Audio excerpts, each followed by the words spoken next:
2, 3. Good evening, early birds. We will start in 30 seconds. Thank you.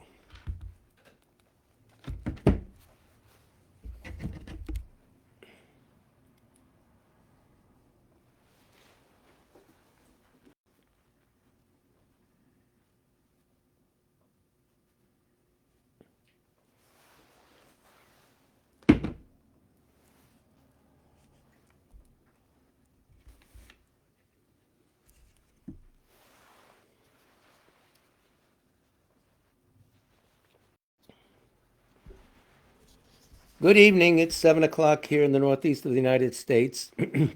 This is the Tibet Center, Kunchab Tarduling, a Buddhist meditation and study center located in New York City and northern New Jersey. And this is our twice weekly presentation of the Buddha Dharma, specifically the stages on the path to enlightenment, or Lam Rim Chenmo. We're currently on volume 3 and we're in the insight section. Tonight we'll start chapter 12.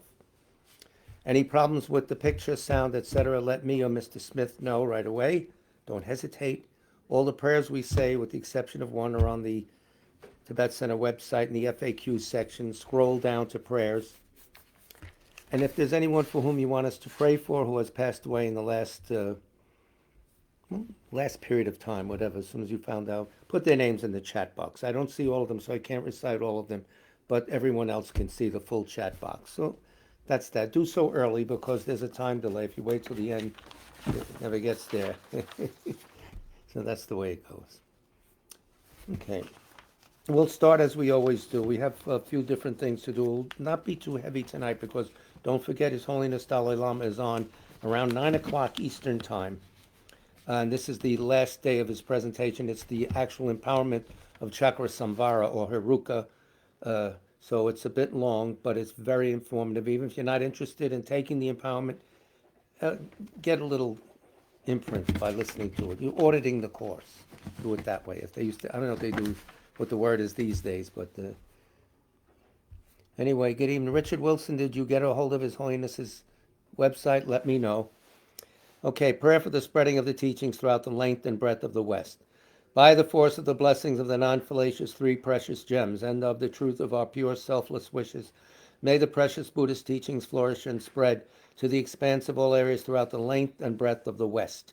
For all the people living here, together with their near ones who have engaged in the teachings and have faith and respect for them, may all conditions adverse to their practice of the pure Dharma be dispelled, and an excellent collection of favorable conditions increase like the waxing moon. And especially for those who work on methods to accomplish the flourishing and spreading of the victorious one's teachings, which are the source of benefit and happiness, may they never be oppressed by masses of interference and adverse conditions, and may this spontaneously happen just as we have hoped and wished. The Heart Sutra. Thus have I heard once the Blessed One was dwelling in the royal domain of the Vulture Peak Mountain, together with a big gathering of great monks and great bodhisattvas. At that time the Blessed One entered Samadhi, which examines the Dharmas, called profound illumination, and at the same time noble Avalokiteshvara, the Bodhisattva Mahasattva, looking at the profound practice of transcendent knowledge, saw the five skandhas and their natural emptiness.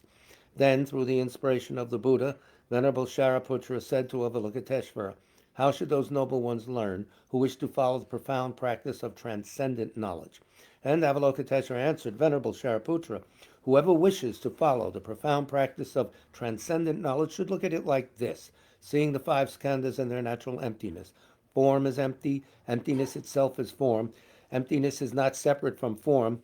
Form is not separate from emptiness. In the same way, feeling, discriminating awareness, compositional factors, and consciousness are empty.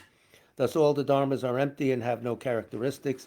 They are unborn and unceasing. They are not impure or pure. They neither decrease nor increase.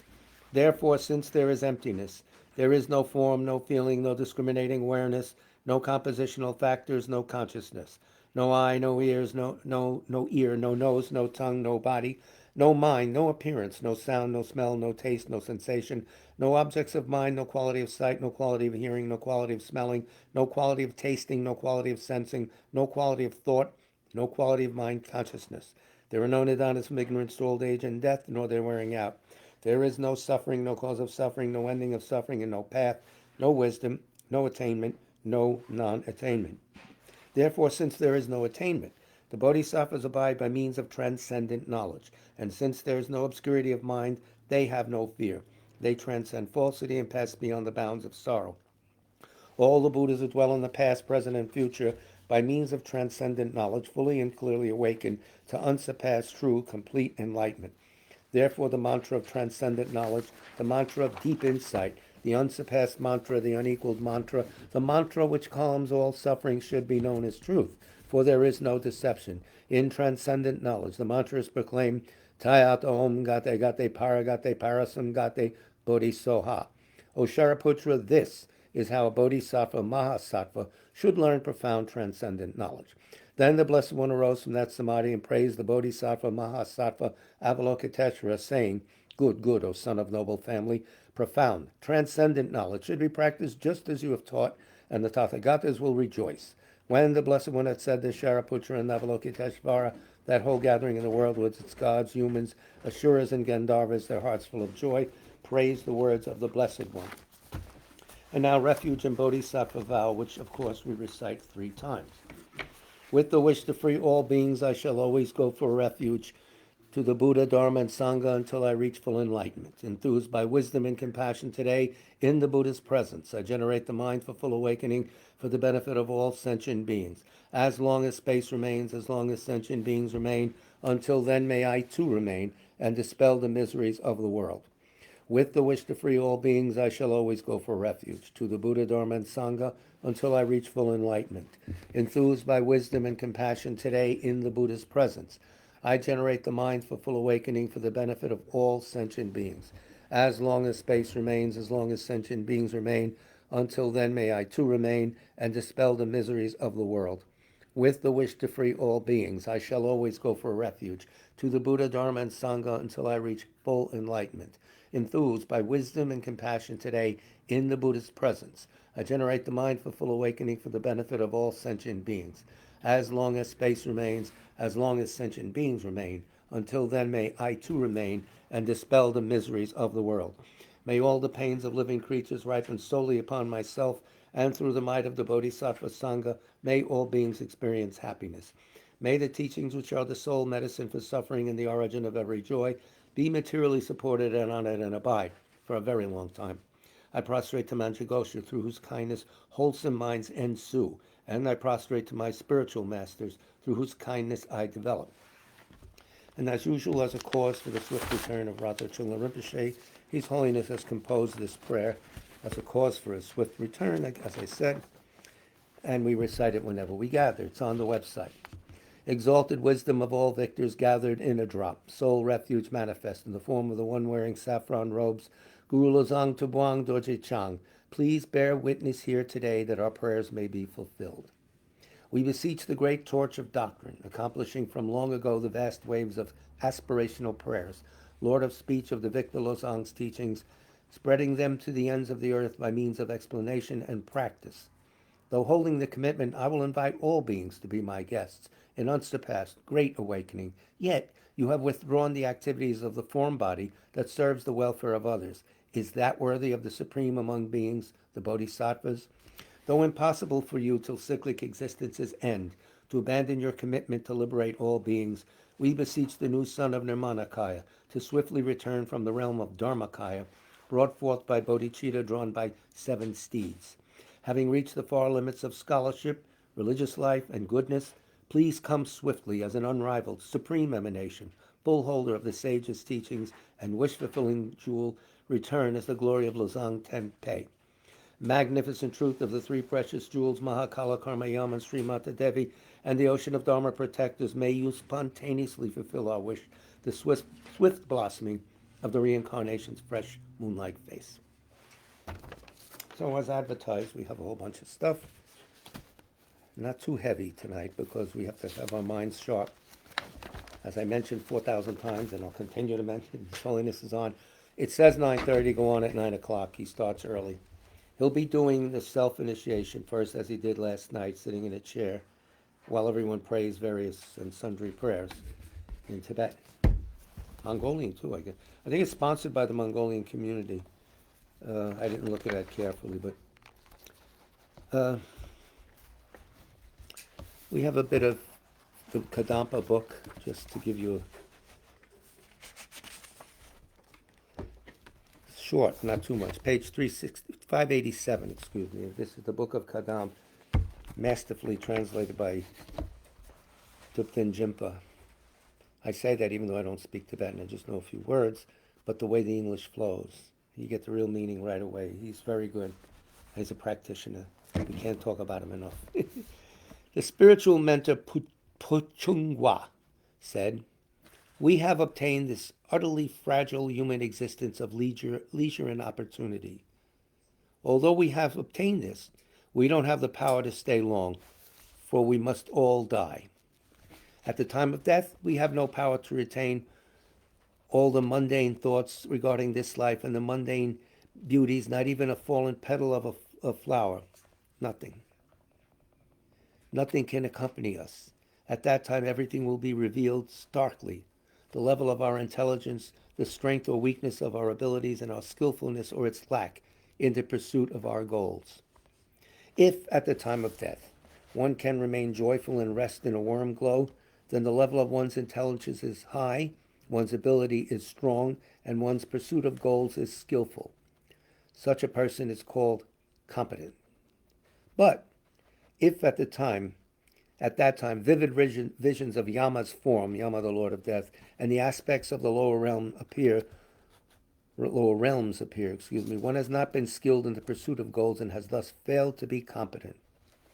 And that's blandly stating it. In the case of most of us, many travel mistaken paths because of continual reinforcements of the planning for this life. Now, you're a religious person, this life is secondary. Makes sense. Future lives are longer. He continues, "It is impossible that the fully awakened perfect Buddha would speak falsehood. It is also impossible that the great authors of the treatises, such as Master Nagarjuna, would speak falsely. It is also impossible for the sublime teachers to speak falsely." So the question is, who then puts us on the wrong paths? It is our desires pertaining to this life that has led us to the wrong paths. So we should constantly contemplate death and, by recalling death, ensure we never remain attached to our selfish interests. You might think, well, this is depressing and all that. You either think of it actively and creatively and correctly for what it is, or it's in the mind anyway. You can't really suppress it. It'll send up signals to the deeper mind. Will send up signals to the conscious mind. Anxiety or this or this. That's what it is. Confront the thing that's you fear. There's ways to work through it. In fact, not only work through it, but advance yourself spiritually during the process. We're fortunate. We met the Dharma. So he continues, "We should meditate on the defects of cyclic existence in its entirety, the good and the bad, and by bringing disenchantment to mind, ensure we never become attached to any part of cyclic existence. We should meditate on emptiness, the ultimate mode of being of all things, and by recalling, quote, no self, ensure we never become attached to things and their signs." That's it. He goes on, but we'll do a short one. In the future, we'll come back to this. I don't want to take too much time up because we have something new. Another blessing from Geshe Sopa. This is his comment on Nagarjuna's Suraleko, a letter to a friend. It's called, in its English title, Nagarjuna's Advice for Buddhists. It's actually advice for everybody. Translated by Beth Newman, who's still in the game. That's good. Very lucky to have her around. I'm going to read from page 173, and the topic is Avoiding the 5 Obstacles. So this is Nagarjuna's letter to a friend was written to a king, a lay person. So there's advice there that you don't get when he's talking to monks, highly realized people. So it's very appropriate for our lives. Excuse me. That's better. So, avoiding the 5 obstacles. I'm just picking at random. Now that you know the basic structure, this is Geshe Sopa's words and comments. Now that you know the basic structure of how karma works, well, we should, but anyway, you need to be aware of the obstacles to training your mind. What is it that keeps you from watching your mind creating virtue, and avoiding non-virtue. Good practical advice. In general, Nagarjuna says the obstacles are your mental afflictions. Okay? At present, even while you are trying to do positive action, your mind is full of mental afflictions. Yeah, it is. But we don't want to hear it. Whenever an attractive object appears to your senses, you desire it. Whenever you perceive something unattractive, you hate it. That's it. Desire is like an underground river constantly flowing in your mind. Hatred can erupt like a destructive wildfire. Shantideva likened the mental afflictions to a band of thieves, and he quotes Bodhisattva Karivatara, chapter 5, verse 28. Shantideva's words now, my mental afflictions are a host of thieves, searching for a good opportunity. Finding it, they steal my virtues and destroy my future in a happy rebirth. Characterizes it right, puts the things right on the table, the targets that you could see, and what's working against you. This is why you don't feel like doing this or that practice. It's going to take that whole thing apart. Deconstruct it. Not in them. Geshe Sopa goes on, the mental afflictions lurk deep in your mind. As soon as they find an opportunity, anger, desire, and all the other mental afflictions sneak out and damage your wholesome mind. Now, this advice holds for non-Buddhists too, any religion. This is how you correct your behavior. When your virtuous mind is damaged, your positive actions are demolished too. Thus, your practice of virtue is ruined and the possibility of attaining a high rebirth destroyed. Nagarjuna specifically warns us about the 5 primary obstacles to the practice of virtue. And now he quotes Nagarjuna's verse 44 of this letter. Recognize that excitement and anger and regret,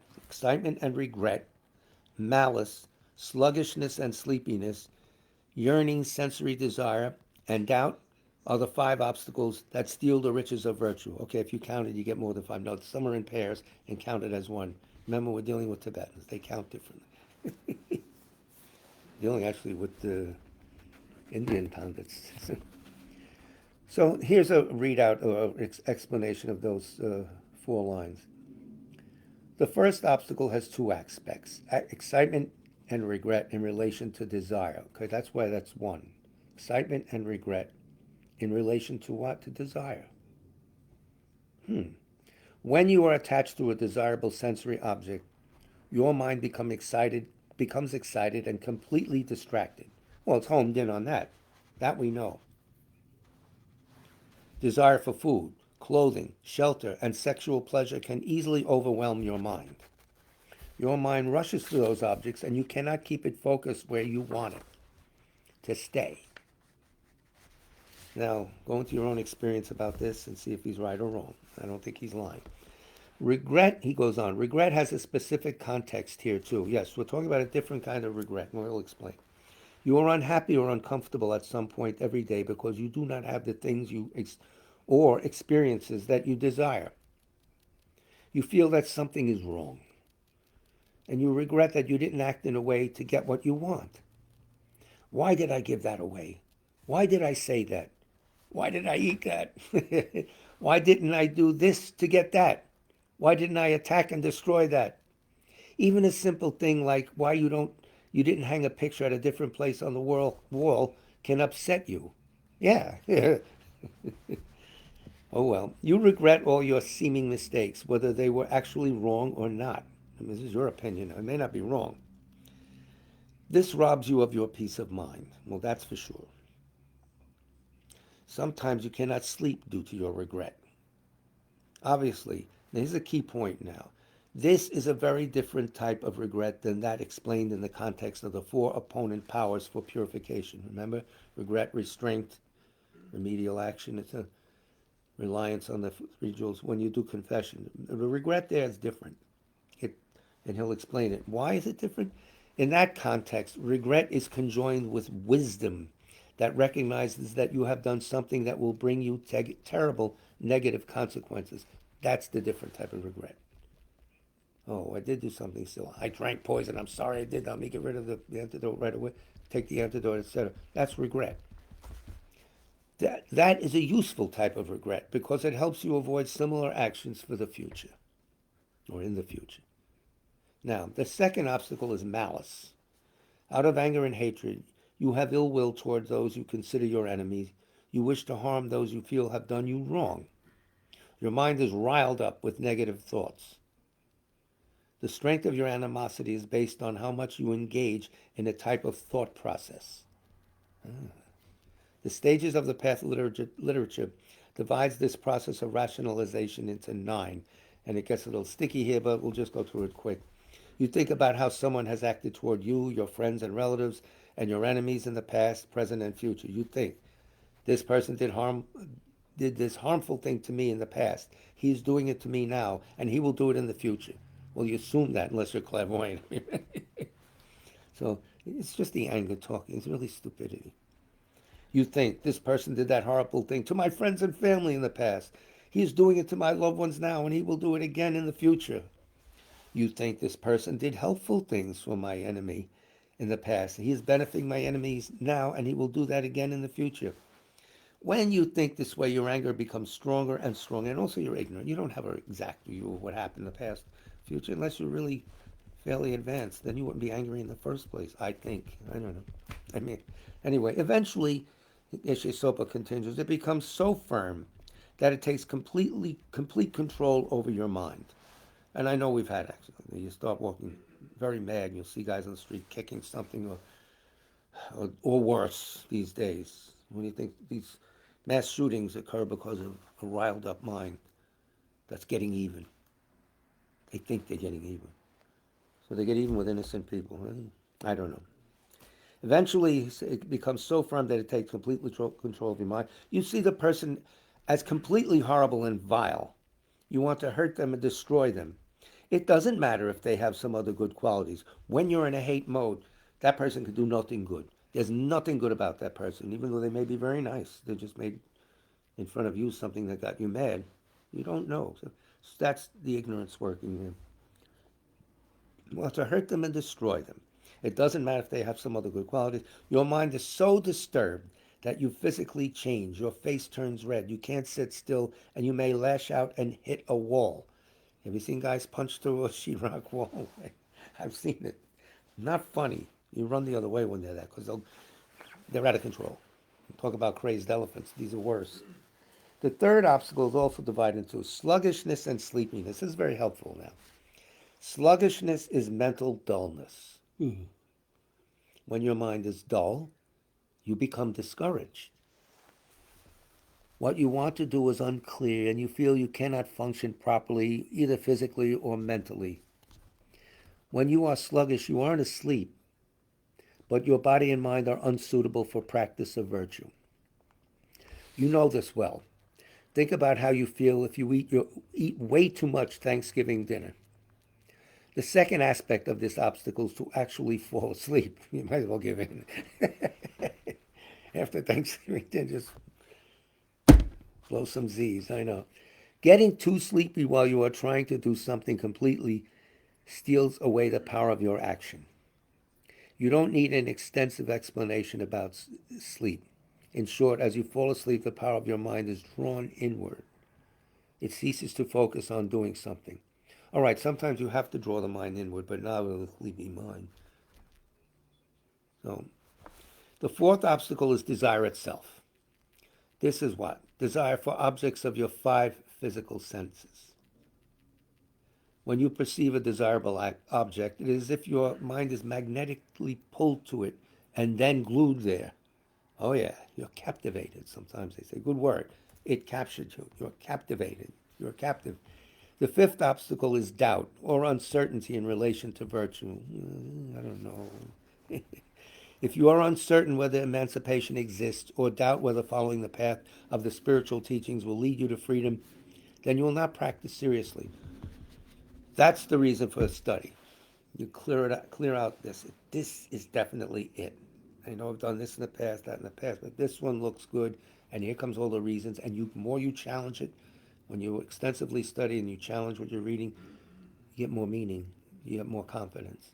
Then you're ready to roll. Vasubandhu concisely outlined how these 5 obstacles are categorized. Now here's 3 lines from Vasubandhu. If you can figure them out without commentary, you get a prize. You get a piece of pastry. I don't know. Here it is from the Abhidhamma Kosha. The hindrances exist in the desire realm. Two are counted as one because they have the same opposite, fuel and function. What? That's why you need comment. Very important. Here's his comment. We have seen that excitement and regret are counted as one because they are similar in opposing meditative concentration. All right? They both arise from desire. They both function to distract the mind. In the Abhidharma, they are referred to as causes that lead the mind away from concentration. Okay? In that sense, they are a type of food or sustenance for distraction. This is how the mind mechanically goes about things. This is how the afflictions actually do their stuff. In a similar way, sleepiness and dullness are caused by similar things. They function in the same way. They make your mind lose its energy so that you can't study or meditate. Sleep and sluggishness are the opposite of concentration because they destroy the bright vividness of the mind. This is a big point.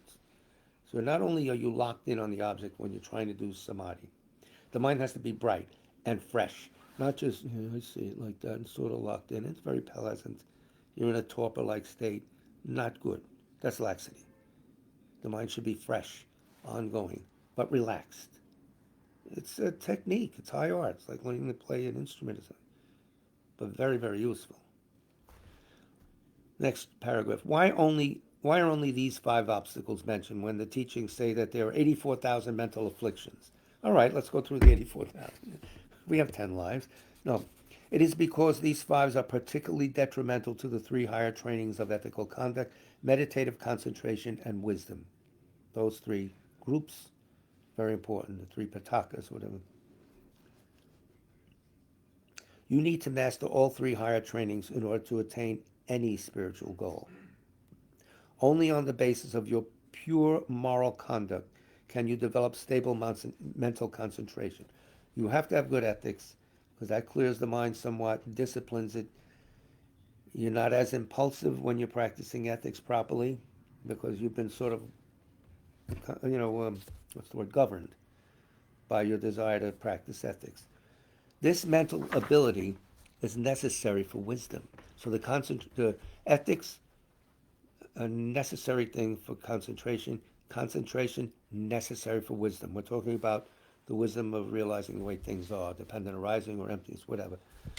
For wisdom, a direct realization of the 4 realities for arias and emptiness. In other words, understanding emptiness. Okay. Desire, we're on page 176 now, and its corollary, anger. Desire, anger. Hatred and, attraction, aversion, whatever. Are the main obstacles. Those 2 are the main obstacles to the superior training of ethical conduct. They prevent you from wanting to take religious vows. Vows are a form of self-control. They demand conduct that is the opposite of how you normally act when you have a strong desire for sensual pleasure. So you're on the vows. Hard to imagine, but it can be done. And it results, so those that do carry good vows say it's more freedom, more pleasant. So, sluggishness and sleepiness interrupt the superior training of concentration. Sleepiness and dullness can seem close to shamatha because they too are internalized. Yes, you start to get very internalized.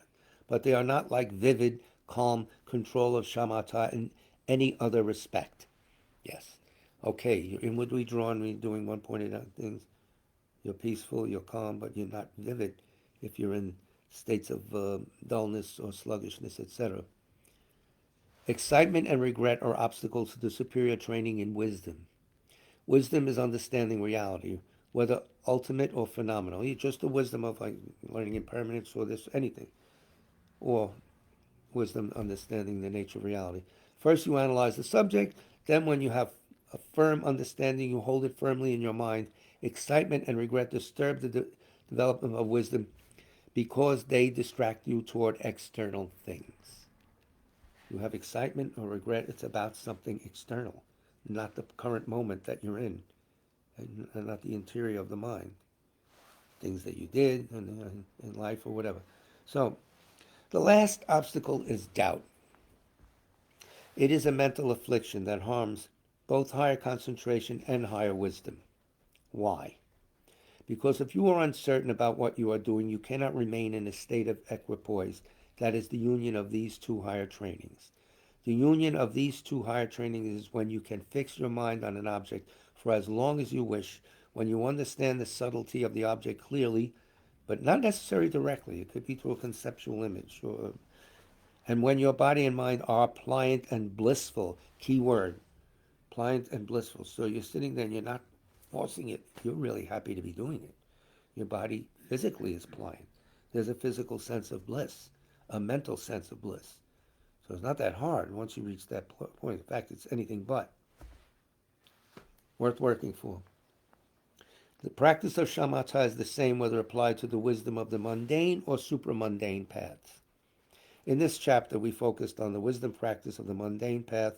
There's a little housekeeping now. We won't mention ultimate wisdom discussed in chapter 4, and will be elaborated in chapter 7, but that's not. So the 5 obstacles can be understood more specifically in a narrow context, in the context of shamatha, or calm abiding. In ornament for the Mahayana Sutras, Mahayana Sutra Alamkara, Maitreya explained that you face 5 obstacles when attempting to develop shamatha. So he's going through this. This is the technical part of shamatha. Let's see if we have time. Well, a little bit. We won't go too far into it because we covered this in the shamatha chapter, but it's like a review. First and most powerful obstacle is laziness. Laziness prevents you from even starting to try to develop shamatha at one point in this. The second of the 5 obstacles also precedes engaging in practice. You are motivated to try to develop shamatha, but you forget the instructions on how to do it. The latter 3 obstacles occur during your meditation practice. The third obstacle is mental laxity and its opposite, excitement. The fourth is failing to apply the remedies to laxity and excitement when they are needed. And the fifth is an unnecessary application of the antidotes when your meditation is perfect. So how do you get rid of these obstacles? Maitreya prescribed 8 antidotes. You've heard these before, but we'll just go quickly. There is one antidote for each of the remaining 4 obstacles. The 4 antidotes to laziness are faith, admiration, diligence, and flexibility. Flexibility. I guess that's pliancy. The first 2 antidotes combat the first type of laziness, not wanting to even try to develop shamatha. How does that work? Good psychology here, by the way. You don't even want to sit. And they're saying the antidote to that is faith and admiration. How does that work? Why? Faith leads you to have an interest and a desire to practice. Faith in combination with admiration makes you diligent. Diligence opposes both the laziness that is procrastination and the laziness that is self-denigration. So you go faith, admiration, and you develop diligence. And that takes care of, I don't want to start doing, no, I want to be doing, and I could never do this. No, I could do this. See how they know the mind, and they know how you can boss your mind around instead of it bossing you around. But a very common way of saying it. Anyway, when you are diligent, you put a lot of effort to your practice. The first 3 antidotes together lead to a suppleness or flexibility and dexterity of your body and mind. Whatever you want to do becomes easy. Your perseverance becomes spontaneous. There's some energy flowing in, you're going with it. Whatever you want to do becomes easy. Perseverance. But the 5th antidote is to recollect the instructions. This counteracts forgetting what you should do. The 6th antidote is introspection or internal vigilance, sometimes they say, so that you are aware of when your mind becomes excited and flighty or sleepy and dull. Actually, you should be aware of before it happens. You see the thing, oh, I see it, it's going to get dull. The 7th antidote is to apply the appropriate countermeasures for excitement and dullness. The 8th antidote is to cease applying when you don't need them. That's very simple. So we'll leave it there because we have a lot of other stuff to cover, specifically the LAM. And I want to go a little slower on that so that we don't tax our minds too much, because tonight's teaching is very rare. You'll be very lucky to get the actual empowerment you're going to get. So chapter 12, da-da-da-da, we're out of the chapter 11 bankruptcy situation and becoming very rich karmically now. Chapter 12 with Rinpoche's notes. Do we have any problems with the thing? Okay, we're getting through, okay. All right. This is on page 155 of LAM 3. Rational Analysis, the name of the chapter. At the start of the chapter, if you have the book, you could look at it. There's 4 things listed. This chapter concerns only the first point. The 4 points are: you cannot eradicate conventional phenomena by refuting them through investigating whether they are capable of withstanding rational analysis. Let the words flow, we'll explain them. The next 3 things are chapters 13 and 14, chapter 15, and chapter 15 again. So 2, 3, and 4, I won't waste your time by reading them because they'll be at the heading of the next chapters. Let's concentrate on what's in chapter 12.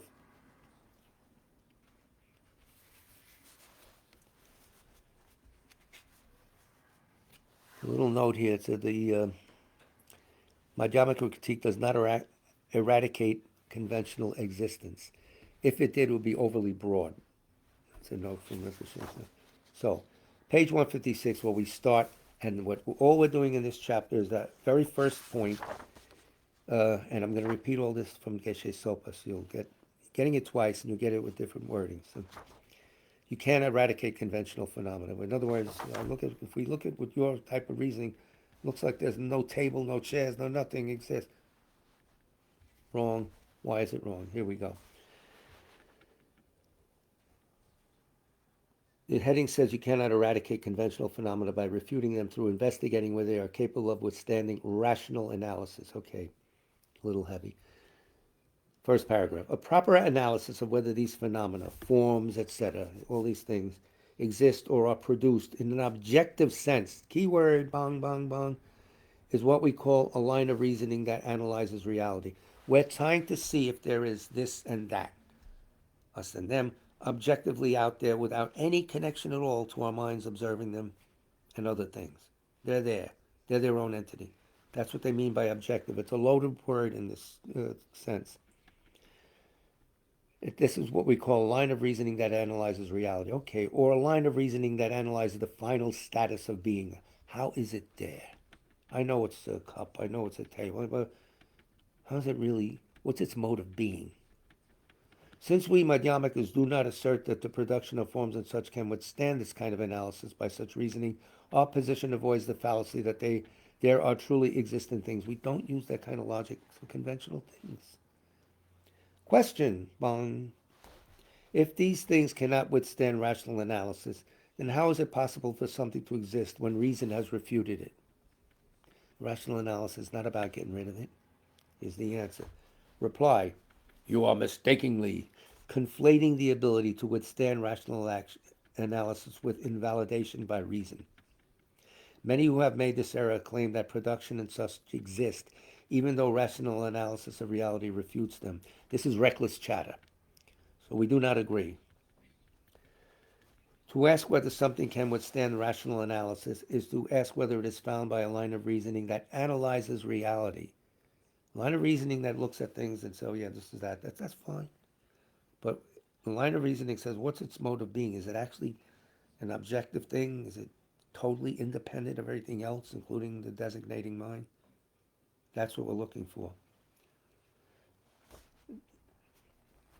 To ask whether something can withstand rational analysis, to ask whether it is found by a line of reasoning that analyzes reality. Chandrakirti's commentary on the 400 stanzas says, Chandrakirti's commenting on Arya Deva, because our analysis is intent upon seeking intrinsic nature. Oh, that's nice. Here's the end. Here's Tsong-kha-pa's comment on it. So this is seeking to discover whether forms and so forth have an intrinsic nature. And Rinpoche said intrinsic is the key word. An intrinsic nature that is produced, ceases, and so forth. Thus, the analysis searches to see whether forms and so forth have production and cessation that exist essentially. In other words, not dependently. It is not that this line of reasoning searches for mere production and cessation, which is what we say, merely produce from that, and fine, leave it at that. Therefore, this line of reasoning is said to analyze reality because it analyzes whether production, cessation, and so forth are established in reality. And the note says, established in reality also says, are they there as they appear to us?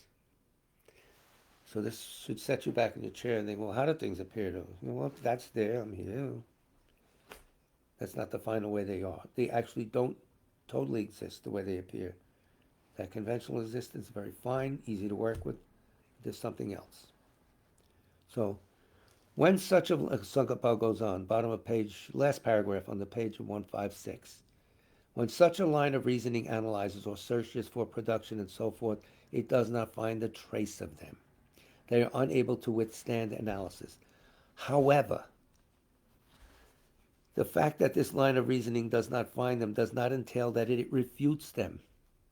Rinpoche used to say, because that kind of reasoning is not the authority for whether it exists normally, conventionally or not. That's not what it's looking at. He'll explain, and Geshe Sopa will also. So it's important, this very important part right here. This is everyday, minute by minute reality.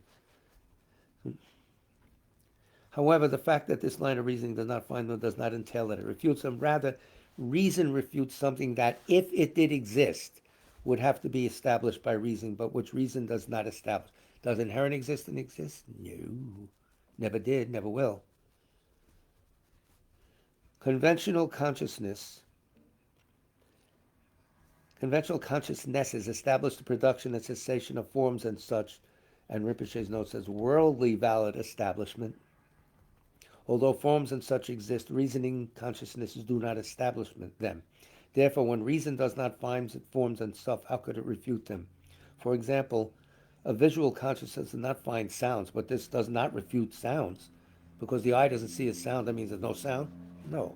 This thing is looking for intrinsic existence, nothing else. The conventional world, you leave it alone. You don't analyze it, it works. Very nice. Cause and effect worked within it, that's nice. This is another type of things. So why do they even bother trying to find the final mode of things? Because that's what gets us out of samsara. Not knowing that things really exist, we have afflictions, we have ignorance, etc. That's all. So it's well worth our time. Speaking of time, we'll shift to Geshe Sopa for a quick explanation so we don't get too lost. He's going to drag it out a little, but he's going to do it in modern English, assisted by the Venerable Nun Dechen Rochard. Dechen Rochard? So we're going to, if you have it, if you go to Tibetan, this copy is, the copy's right there, the Tibetan copies, and we have the full set of Geshe Sopa's commentary on the LAM upstairs on our second floor. So those who are coming Saturday at the half-hour break, maybe go up there and refresh your mind, and fall asleep reading it. That's all right. Same thing. He explains the chapter differently. Those who criticize the unique Madhyamaka view, and we're on page 133 of his Lam 5. Those who criticize the unique Madhyamaka view use the sutras and sastras as sources to support their critiques. Well, the sutra says this and that. So the argument starts. However, Tsong-kha-pa shows that none of these opponents is able to disprove the distinguishing feature of Madhyamaka. And what is that? The mutual dependence of the conventional and the ultimate. Think about that. Try to memorize that. The mutual dependence of the conventional and ultimate. One of the prayers says, bless us to see that they are complementary and not contradictory. The Guru Puja says that. Right? So it's very important. People recite that every day. So then the four groups, of which we're only concerned with the first one. The distinguishing feature of Madhyamaka cannot be disproved by negating things from the perspective of examining whether or not they are able to bear ultimate analysis. And ultimate analysis, of course, is something looking for the final mode of being.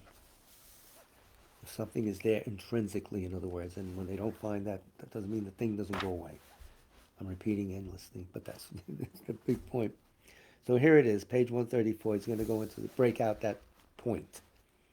There are two types of rational analysis. He makes it very clear, so it's well worth the price of listening. Conventional analysis and ultimate analysis. Conventional analysis is used in making everyday distinctions. We identify a horse, for instance, in terms of its conventional nature, and can distinguish between a horse and a cow. Reasoning, right? We can ascertain whether a particular horse is male or female, big or small, fast or slow, and so on by examining its conventional characteristics. Okay, that's conventional analysis deals only with the conventional nature of things. Each thing has its own conventional identity, described in terms of its characteristics and given a name. A black horse, a palomino or whatever. When we search for a thing conventionally, we try to find something that fits that identity. Oh, that's not a horse, that's a cow. When we look for a bear of the name horse, we can find it. Oh, see how many horses are there? Okay, I know what a horse looks like. 2, 3, 6. That's it. That's conventional analysis. In contrast, ultimate analysis is used to investigate a thing's final mode of being. We do not use it to make conventional distinctions between things, nor identify them in terms of their various characteristics. No, we're not concerned with that. We have another set of reasoning to handle that. The worldly reasoning, worldly conventions. Ultimate analysis investigates only the true nature of a thing or a person, of yourself, too. We can use ultimate analysis to search for an inherent identity, something that exists from the side of the object as the referent of its name. There must be something that made me call this guy so and so, whatever. What's in it? You won't find it. You won't find even your own eye. So, but it's still there. In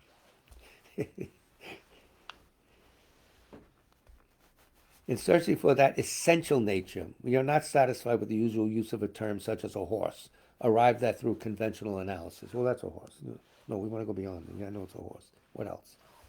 When using ultimate analysis, we are looking for the inherent nature of the horse, an entity that exists from its own side as the real referent of the word horse.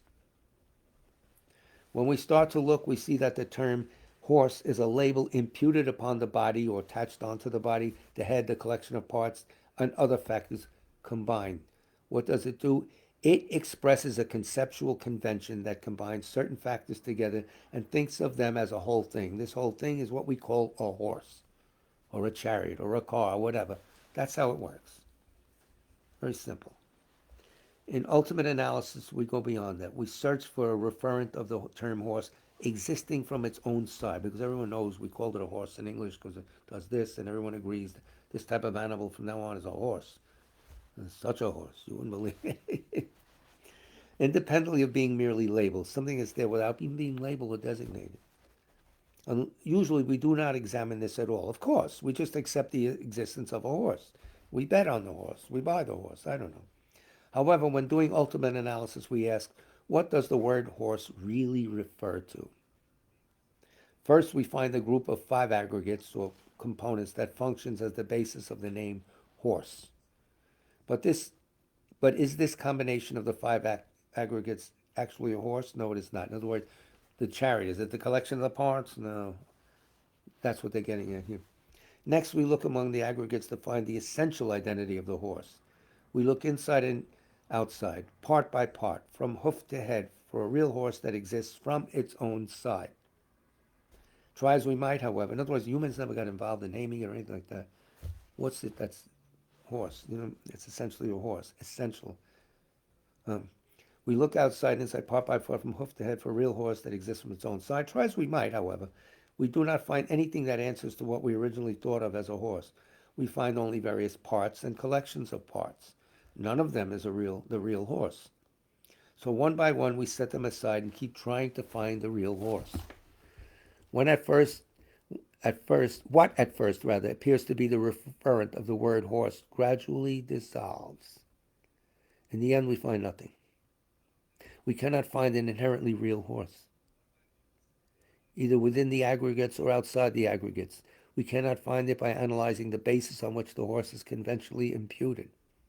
Since we cannot find any inherent, keyword, identity of a horse when we search within the basis of its name, we ascertain that a horse is not able to withstand ultimate analysis. So it's just merely named. That doesn't mean there's no horse. So how come we call it a horse? We call it a horse. I'm making it over simple. If we did find something as a result of this type of investigation, it would virtually say to us, here I am, I'm the horse. Mr. Red. No. Here I am, I'm the horse. I don't know, it's getting wacky. Some people actually claim that horses have spoken to them, I know. Maybe they ate fermented oats, I don't know. We would be able to say that a horse is able to withstand ultimate analysis. That's what they mean by ultimate. Some Tibetan monastic textbooks define the ability to withstand the ultimate analysis as when the referent of a conventional label is sought, it is found. Thus, the meaning of not being able to withstand an ultimate analysis is when the referent of a conventional label is sought, it is not found. That's it. Simple. If something were able to withstand ultimate analysis, then it would do so in terms of the ultimate rational analysis and in terms of ultimate valid understanding. Both of these types of analysis concern understanding whether things exist in an ultimate state, meaning by their own nature, from their own side. Make it that simple. How could that be? You don't know something unless a knowing consciousness is involved. They're going to establish it. Thus, ultimate analysis concerns shunyata, emptiness. Tsong-kha-pa emphasizes that ultimate analysis is not concerned with conventional reality. It's not its sphere of authority, as Rinpoche said to me. It doesn't care about that. Conventional things are neither sought nor found by ultimate analysis. Not even interested in it, because this is a matter for conventional analysis only. Since the Madhyamikas do not accept that conventional things are found by ultimate analysis, they do not incur the fault of implying that things are truly or inherently existent. We'll have to leave it at that, but we'll pick this up next class because it's very simple. The lead line of this can be confusing, and we like that. So let me mark this so I pick up at the right time. So, for whom we will pray for, who will we be praying for? That's nice. That's the way to say it properly. I don't see all of them, remember.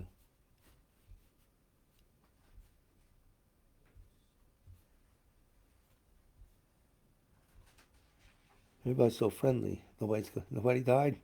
That's pretty good. Well, there's plenty of people in the world who have passed away that we could pray for. What was the Geshe Sopa book? You mean the new one?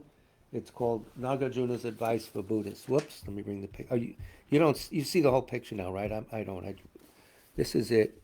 It's a recently 2023. Here it is. Comments by Roger Jackson and by Yangtze Rinpoche, who loves it.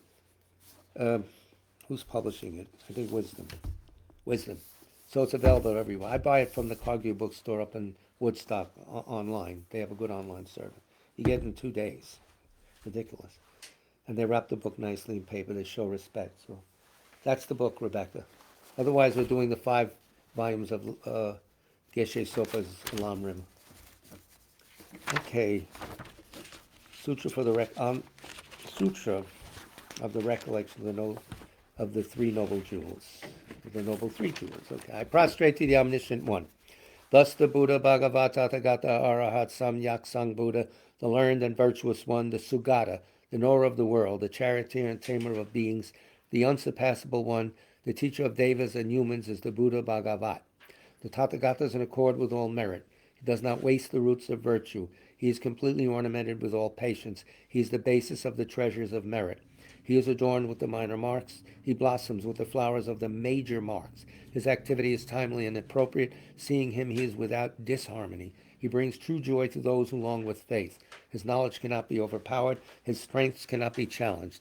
He is the teacher of all sentient beings. He is the father of bodhisattvas. He is the king of noble ones. He is the guide of those who journey to the city of nirvana. He possesses immeasurable wisdom. He possesses inconceivable confidence. His speech is completely pure. His melody is pleasing. One never has enough of seeing him. His form is incomparable. He's not stained by the realm of desire. He's not stained by the realm of form. He's not affected by the formless realm. He is completely liberated from suffering. He is completely and utterly liberated from the skandhas. He is not possessed with dhatus. His ayatanas are controlled. He has completely cut the knots. He is completely liberated from extreme torment. He is liberated from craving. He has crossed over the river. He is perfected in all the wisdoms. He abides in the wisdom of the Buddha Bhagavats who arise in the past, present, and future. He does not abide in nirvana. He abides in the ultimate perfection. He dwells on the bhumi where he sees all sentient beings. All these are the perfect virtues of the greatness of the Buddha Bhagavat. The Holy Dharma is good at the beginning, good in the middle, and good at the end. Its meaning is excellent. Its words are excellent. It is uncorrupted. It is completely perfect and completely pure. It completely purifies. The Bhagavat teaches the Dharma well. It brings complete vision. It is free from sickness. It is always timely. It directs one further. Seeing it fulfills one's purpose. It brings discriminating insight for the wise. The Dharma, which is taught by the Bhagavat, is revealed properly in the Vinaya. It is renunciation. It causes one to arrive at perfect enlightenment. It is without contradiction. It is pithy. It is trustworthy and puts an end to the journey.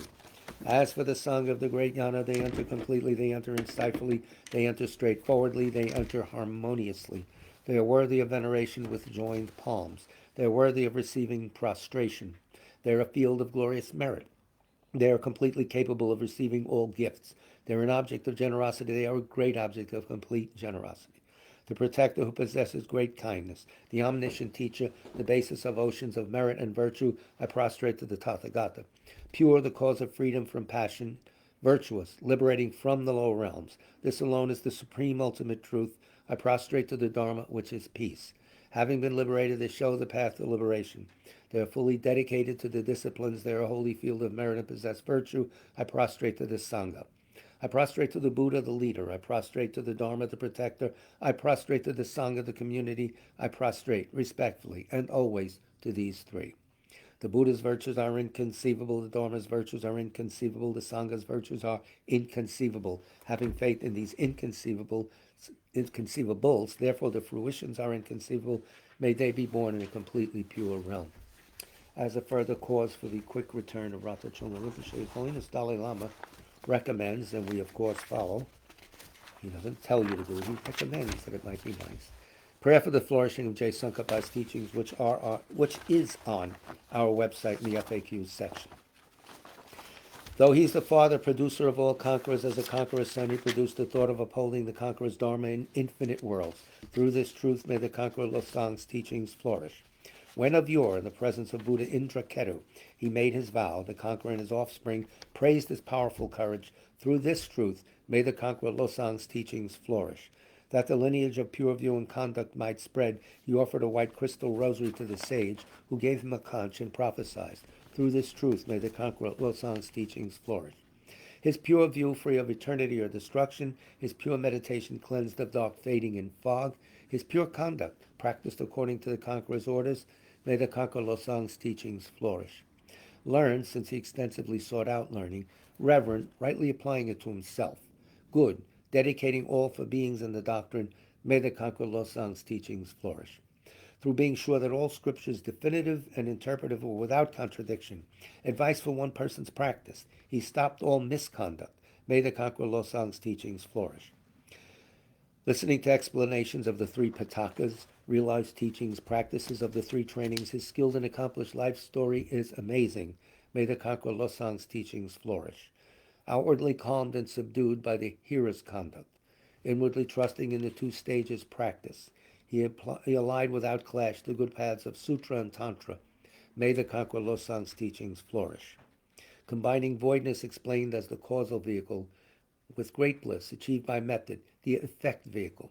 Heart essence of 80,000 Dharma bundles, may the conqueror Losang's teachings flourish. By the power of the ocean of oath-bound doctrine protectors, like the main guardians of the three beings' paths, the quick-acting Lord, Vaishravana, Karmayama, may the conqueror Losang's teachings flourish. In short, by the lasting of glorious Gurus' lives, by the earth being full of good, learned, reverent holders of the teachings, and by the increase of power of its patrons, may the conqueror Losang's teachings flourish. And now we do, as we always do, 8 verses on training the mind.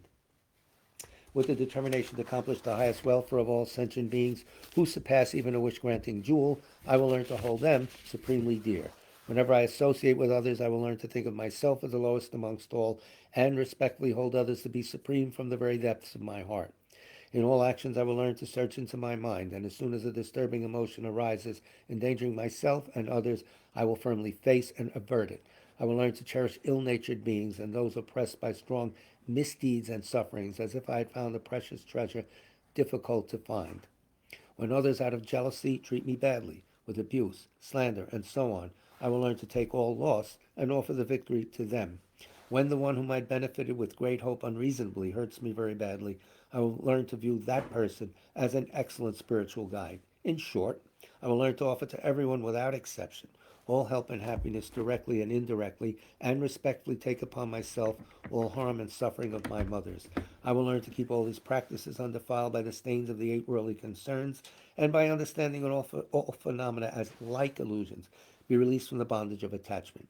So don't forget His Holiness tonight. Turn in at 9 o'clock if you can. If you're not taking the initiation, at least hear the words. Only like 4 or 5 Buddhas of the 1,000 appearing this era will teach Tantra. Not because they can't, but because the field of practitioners isn't there. So please, it's very important. Our next presentation will be the White Tower Sadhana. You're welcome to come here to South Orange, 1 o'clock on Saturday, and then our next Dharma class is the following Monday. So thank you very much for your kind, patient listening. This is a difficult topic, but it's most essential. It's the, I can't say essence because we're trying to prove inherent essence, most important part of the Buddha Dharma. This will get us out of samsara, out of dukkha. Big love to all of you. Take care, guys.